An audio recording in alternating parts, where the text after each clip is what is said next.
देहरादून से national TV का सफर बहुत सारी चीजें एक्सपीरियंस करने को मिली। फिर मुझे याद है उस समय मेरे पास इतने गाने भी नहीं हुआ करते थे क्योंकि ऑडिशन पहली बार मैं दे रही थी और ये सब।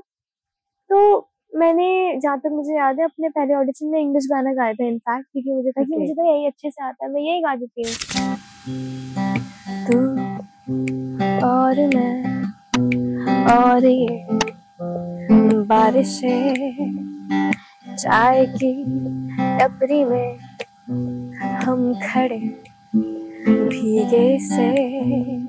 रियलिटी शोज में ऑफ कोर्स रियलिटी होती है, ऐसा तो नहीं है कि जो इंसान जा रहा है उसकी स्टोरी जो है वो बिल्कुल अलग है। टपकती ये बारिश की बूंदें, झपकते हुए तेरी पलकें। India's got talent, India's got talent में हम लोग सिर्फ ऑडिशन के लिए गए थे एंड उसके बाद हमें एक ऑप्शन दिया गया था एक्चुअली कि हम कंबाइन हो जाए कोलैबोरेशन करने के लिए एक और बैंड के साथ। पर वी डिसाइडेड कि हम लोग ऑलरेडी एक फादर डॉटर डुओ है तो हमें उसको ऑथेंटिक रखना था and we did not proceed, continue नहीं करा हमने ऑडिशन के बाद। काश वक्त यही थम जाए, आरज़ू है यही खो जाए, उम्र भर तेरे संग। मुझे याद है उनकी जो बहन थी शी वाज HIV पॉजिटिव, उसकी दादी थी, शी हैड 3rd स्टेज का TB, एक final stage, and the lady she herself was pregnant, तो बहुत सारी कॉम्प्लिकेशंस थी।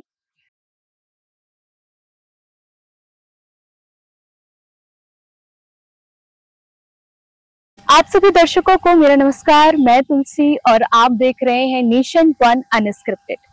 और आज की जो हमारी मेहमान है वो बहुत ही मेलोडियस है और बहुत ही प्यारा गाती है। और मैं आपको बता दूं, बहुत कम उम्र में उन्होंने अपना सिंगिंग का करियर स्टार्ट किया था। अवार्ड विनिंग सिंगर, उत्तराखंड की बेटी बचाओ बेटी पढ़ाओ की ब्रांड एम्बेसडर, एक inspiration for young dreamers. So let's welcome Shikayana Mukhiya on our show. Hello Shikayana, how are you? Hello, I am all good, how are you? I am doing good. आपने बहुत कम उम्र में singing start की थी, देन आपको ऐसा कब फील हुआ कि सिंगिंग अब एक हॉबी नहीं, अब आपकी लाइफ का एक पार्ट बन गया है? मैं सच बताऊं तो सिंगिंग बचपन से ही मेरे लिए हॉबी से बढ़कर ही रहा है।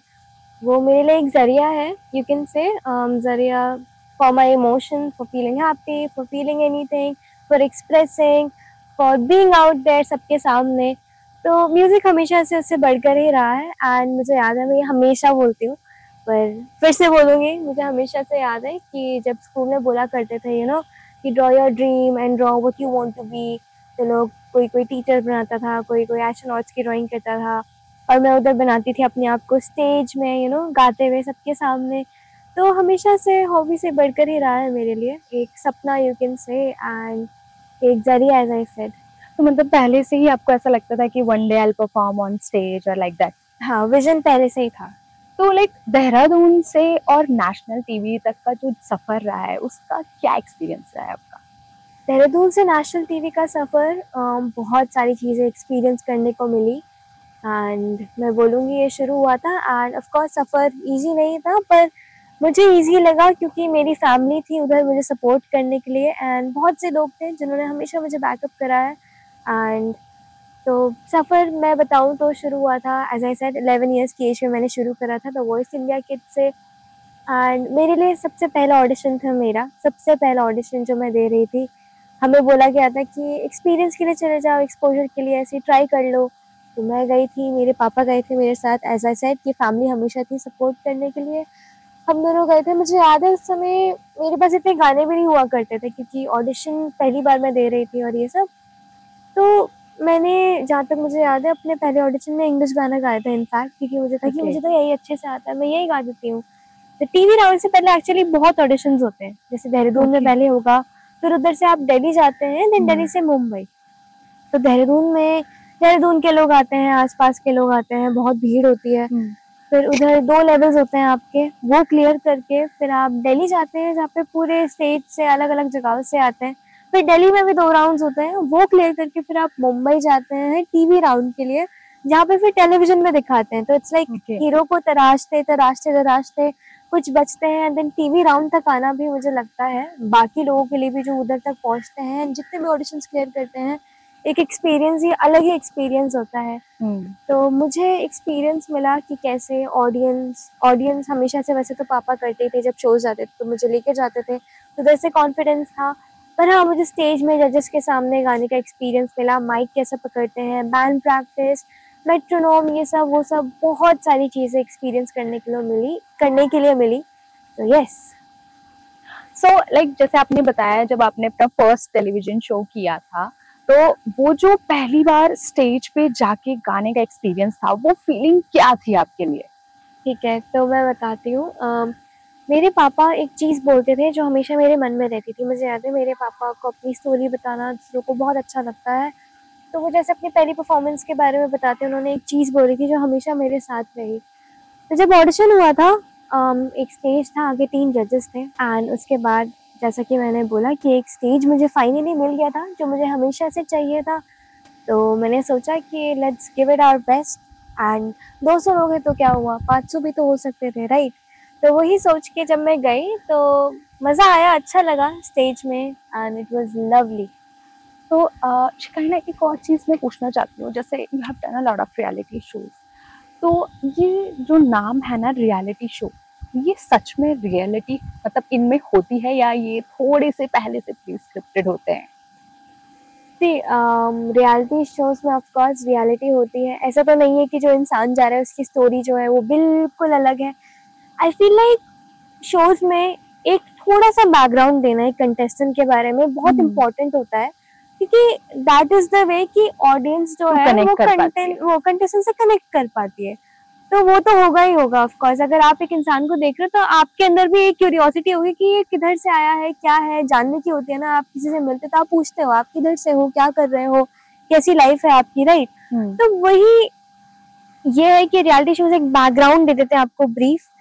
एंड हाँ, ऐसा बहुत बार होता है कि लोगों को लगता है यार ये तो सिंपैथी गेन कर रहा है, वो कर रहा है, ये कर रहा है, थोड़ा सा कभी कभी लगता है exaggerated, but in the end I feel like एक वही बोलते हैं ना, एक जरिया है to share to the world कि ये वो है, ये वो है, थोड़ा सा बैकग्राउंड ब्रीफ दे देता है। मतलब तो आपके साथ ऐसा नहीं हुआ कभी कि ऐसे कुछ स्क्रिप्टेड हुआ हो, कि बोला गया हो आपको पहले कि नहीं आप स्टेज पे जाओगे शिकायना तो आपको ये करना है, ये एक्टिविटी करनी है? नहीं, ऐसा कुछ एक्टिविटीज में होता है जो कंबाइंड होती है, जैसे कोई गेस्ट आता है या कुछ होता है तो उनके साथ आपको कुछ करना है, या कुछ मतलब साथ में सबकी ग्रुप एक्टिविटी, उसमें तो ऑफ कोर्स बताना ही पड़ेगा कोऑपरेशन के लिए। थोड़ा सा बता दे, थोड़ा सा it's like a mix of everything, आप बोल सकते हैं एक ब्लेंड होता है। पर ये नहीं बोलूंगी कि रियलिटी शो में बिल्कुल रियलिटी नहीं होती है, रियलिटी होती है, पर एक परसेंटेज है, थोड़ा एक ब्लेंड होता है। Tell me your experience about India's got talent, वहाँ का कैसा एक्सपीरियंस रहा? इंडियाज गॉट टैलेंट में हम लोग सिर्फ ऑडिशन के लिए गए थे, एंड उसके बाद हमें एक ऑप्शन दिया गया था एक्चुअली कि हम कंबाइन हो जाए कोलैबोरेशन करने के लिए एक और बैंड के साथ।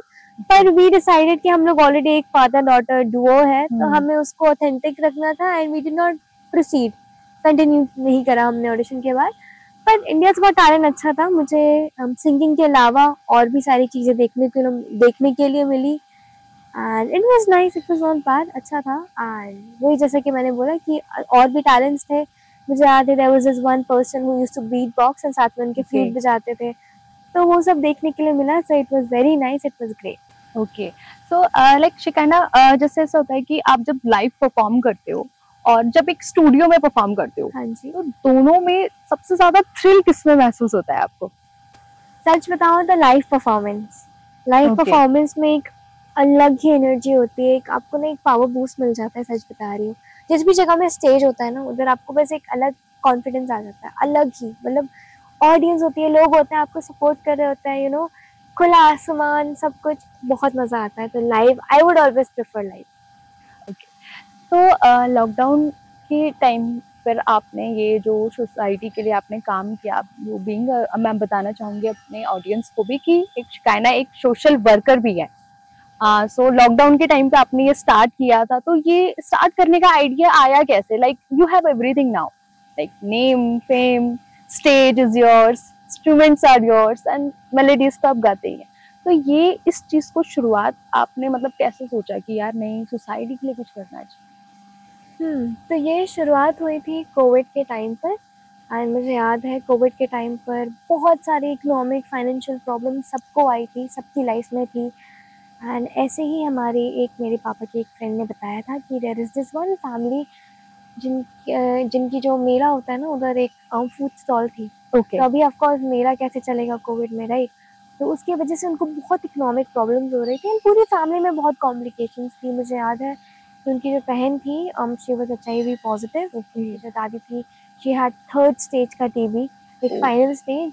And the lady she herself was pregnant. तो बहुत सारी कॉम्प्लिकेशंस थी एंड हम सोच रहे थे हम कैसे मदद कर सकते हैं इनिशियली, क्योंकि हमें भी कोई आइडिया नहीं था, हमने कभी ये करा नहीं था या कुछ।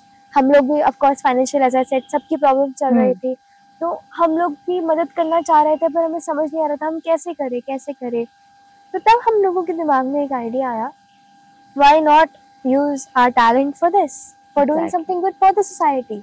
तो वही हमने स्टार्ट किया। हमने उस समय मेरे 1 लाख फॉलोअर्स भी नहीं थे, बहुत कम थे। पर हमने बोला let's give it a try करने में क्या जा रहा है, जरूर, है ना? तो तब हम लोगों ने लाइव स्ट्रीम्स करी। तो हम लोग लाइव ऑन करते थे अपना, और फेसबुक में मेरे पापा गिटार बजाते थे, मैं गाना गाती थी। और हमने बोला कि अगर आप कंट्रीब्यूट कर सकते हैं, अगर आप थोड़ी सी भी मदद कर सकते हैं, क्योंकि क्या बोलते हैं तिनके तिनके से पहाड़ बनता है या कुछ होता है ना, तो वही हमने कोशिश करी आप in person like on paper से जाकर, मतलब रियल लाइफ में गाने की। एंड समहाउ उस समय हम लोग कलेक्ट कर पाए थे 1 लाख फैमिली के लिए, जो उस समय हमें बहुत लगता था, क्योंकि 1 लाख फॉलोअर्स भी नहीं होना एंड 1 लाख कलेक्ट करना लाइव स्ट्रीम्स करके गाना गाकर। तो तब हम लोगों ने 1 लाख कलेक्ट करे थे। एंड समहाउ जिस दिन हमने कलेक्ट करे उसके दूसरे दिन ही जो लेडी है उनकी डिलीवरी हुई थी एंड बहुत कॉम्प्लिकेशंस थी, तो डिलीवरी हुई थी। एंड आई रिमेम्बर कि उन्होंने जब डिलीवरी हुई थी ना, तो जो बच्चा है वो मेरे हाथों में पकड़ा दिया था, बोला था कि आप इनकी गॉड मदर है। तो मुझे बहुत अच्छा लगा था एंड आई थिंक सो इसके बाद मुझे एक मोटिवेशन मिल गई थी कि हम लोग ये कर सकते हैं कंटिन्यू। एंड जैसा कि मैंने बोला, why not use our talent to contribute to the society, right? Exactly. तो वही हम लोग कोशिश कर रहे हैं। उधर से फिर ये शुरू होते रहा, फिर और भी कैंपेन्स हो गए। तो I think so more than 15 campaigns हम लोगों ने अभी तक कर लिए हैं। अभी तक? हाँ जी। ओके। तो आपने अपनी एजुकेशन को, अपने फेम को, अपने म्यूजिक को, तीनों चीजों को बहुत बैलेंस करके आपने चला। तो इसमें आपका मतलब आपके लिए क्या सबसे बड़ा चैलेंज था? मैं यही बोलना चाहूँगी कि चैलेंजेस ऑफ कोर्स थे, पर मेरे लिए पाथ थोड़ा सा इजी रहा है, क्योंकि मेरे जो सपोर्टर्स थे उन्होंने हमेशा मतलब मेरा साथ दिया है। Like as you said academics भी इम्पोर्टेंट होते हैं, म्यूज़िक भी इम्पोर्टेंट होता है। मैंने बोला म्यूज़िक में मेरी फैमिली ने हमेशा मुझे सपोर्ट किया है। साथ ही साथ ऐसा मैं बोलूँगी कि एकेडमिक्स में मेरा स्कूल हमेशा, मेरे स्कूल के teachers, my whole school, it was very supportive for me. मुझे याद है जब भी मुझे शोज़ में जाना पड़ता था या कुछ होता था, लीव्स एंड ऑल में बहुत प्रॉब्लम होती है, but my school colonel Brown was always there. उन्होंने बोला जाओ, सपोर्ट किया मुझे हमेशा। एंड एकेडमिक्स में मुझे इतनी प्रॉब्लम नहीं हुई, मैं सच बताऊंगी, क्योंकि मैं म्यूजिक को एज अ वो नहीं देखती हूँ कि यार करियर वो जी सब वो सब। It's like an hobby and you can से इट्स लाइक अ थेरेपी और समथिंग। इनफैक्ट मुझे याद है मैं जब भी पढ़ाई करती थी मैं गाने सुन के ही पढ़ती हूँ। एंड मैंने बोर्ड्स में आई स्कोर 95.6 टेंथ में, एंड 12th में आई स्कोर 93-94% के अराउंड। तो पढ़ाई मैं बोलूँगी ऑफ कोर्स, मैं ये नहीं बोलूँगी कि मैंने मेहनत बहुत ज़्यादा करी या मतलब मेरा ही वो है, पर मेरे टीचर्स का भी बहुत बड़ा हाथ है। I always had good teachers, I had a good support system. तो because of them it was a lot more easier. And challenges थे, पर somehow I could face them and I could get through it. So Shikana, right now you are ambassador of Beti Bachao Beti Padhao of Uttarakhand, and being an ambassador, and आपने अभी young truck award भी जीता है, right? तो उसका experience कैसा है आपकी लाइफ में, मतलब कैसा रहा? यंग टग अवार्ड मैंने जीता था when I was 15-16 and it was good। Beti Bachao बेटी पढ़ाओ से भी हमें रिकग्निशन मिली। I was very honored and it's good कि अच्छा लगता है कि कि मुझे ये टाइटल दिया गया है। So I always feel grateful, always honoured.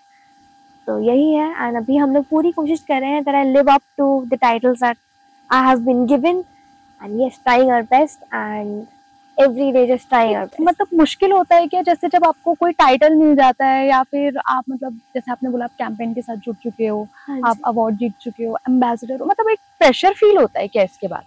जी हर इंसान के लाइफ में हाईज एंड लोज होते हैं, पर you have to know that you can do it, you know, like मैं ये नहीं बोलूँगी प्रेशर नहीं होता है, ठीक है।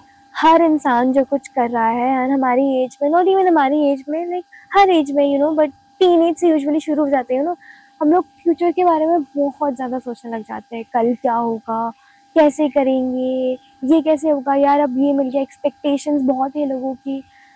बट आई फील लाइक उसके बारे में ना सोच के अगर हम आज के बारे में सोचें कि हम आज क्या कर रहे हैं और हम क्या कर सकते हैं, तो वो प्रेशर थोड़ा सा कम हो जाएगा, यू नो। मैं ये नहीं बोलूँगी कि हम लोग प्रेशर फेस नहीं करेंगे, हार्ड टाइम्स आते हैं सबकी लाइफ में, पर साथ ही साथ हमें याद रखना पड़ेगा कि अच्छे वक्त भी आते हैं, बुरे वक्त के साथ अच्छा वक्त भी होता है। अगर बुरा वक्त नहीं होगा तो हम अच्छे वक्त को अप्रिशिएट नहीं कर पाएंगे, एंड अगर एक्सपेक्टेशंस नहीं होगी तो we won't have something, you know, which keeps us pushing, you know. Expectations को अगर आप पॉजिटिव वे में देखो तो वो ये होता है कि यार लोगों ने एक्सपेक्ट किया है तो मतलब होप है, राइट। हमारे अंदर पोटेंशियल है तभी वो एक्सपेक्ट कर रहे हैं, एंड मुझे पता है कि I can live up to it. You have to remind yourself कि you can do it, right.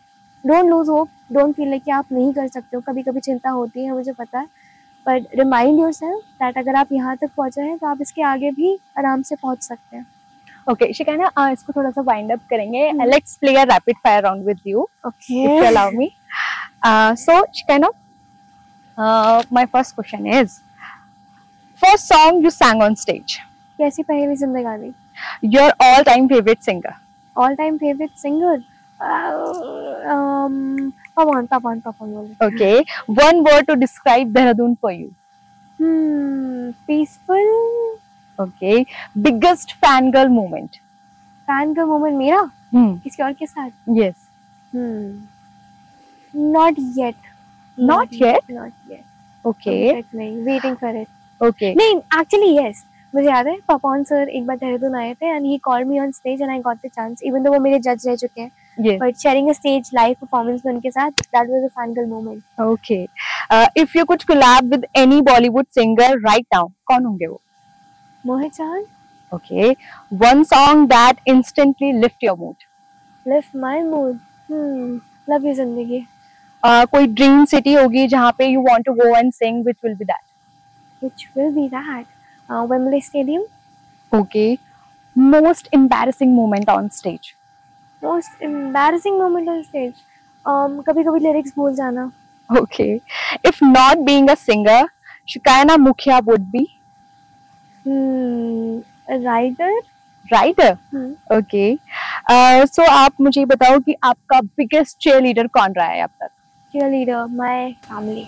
Your family, okay, and one song जो आपने कंपोज किया है, प्लीज एक बार हमारी ऑडियंस के लिए जरूर करें। Okay, मैंने गिटार बिल्कुल साइड में रख रखा है। बिल्कुल, So I for sing sure, that. for sure.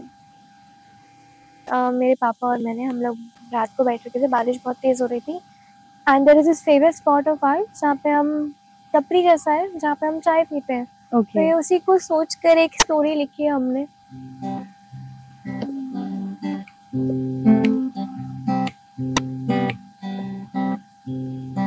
तू और मैं और ये बारिशें, चाय की टपरी में हम खड़े भीगे से, टपकती ये बारिश की बूंदें, झपकते हुए तेरी पलकें, काश वक्त यही थम जाए, आरज़ू है यही खो जाए, उम्र भर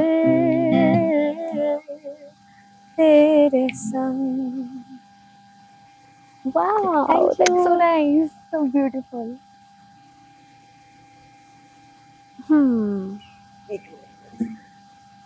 तो शिकाना, आई वुड से जो यंग लोग हैं जो आपको सुनते हैं, आप उनके लिए एक छोटा सा मैसेज क्या देना चाहोगे अपनी तरफ से? पहली बात तो thank you very much for listening to me, for thinking की, for enjoying my music basically, and मैं आप लोगों को बस यही बोलना चाहूँगी that whatever you doing, just always always always believe in yourself, and अगर कभी ऐसा कुछ हो जाता है दैट यू फील लाइक यार नहीं हो रहा, ये नहीं हो रहा, लाइक यू नो कुछ डाउनफॉल आती है, कुछ हार्ड टाइम्स आते हैं, don't let that make you give up on yourself, you know. Keep going, as I said पहले भी कि हार्ड टाइम्स आते हैं, अगर हार्ड टाइम्स नहीं आएंगे तो हम गुड टाइम्स का वैल्यू नहीं करेंगे। So everything is necessary in balance, and always remember that don't let your emotions control you, you control your emotions. Take care of yourself, and हमेशा एक बार रात को अपने आप से पूछना आज का दिन कैसा था, how am I feeling, because it is very important. And just believe in yourself, you can do everything, and once again thank you for everything. तो ये थी हमारे साथ शिकायना मुखिया, जिनसे आज हमने ढेर सारी बातें करी, उनके एक्सपीरियंस के बारे में जाना। और याद रखिए व्हाट शी सेड कि लाइफ में कभी भी रुकना नहीं है, थकना नहीं है, कीप मूविंग एंड हर चीज को पॉजिटिव वे में लेना। तो अगली बार फिर मुलाकात होगी एक नई पर्सनालिटी के साथ। तब तक जुड़े रहिए हमारे साथ और देखते रहिए नेशन वन।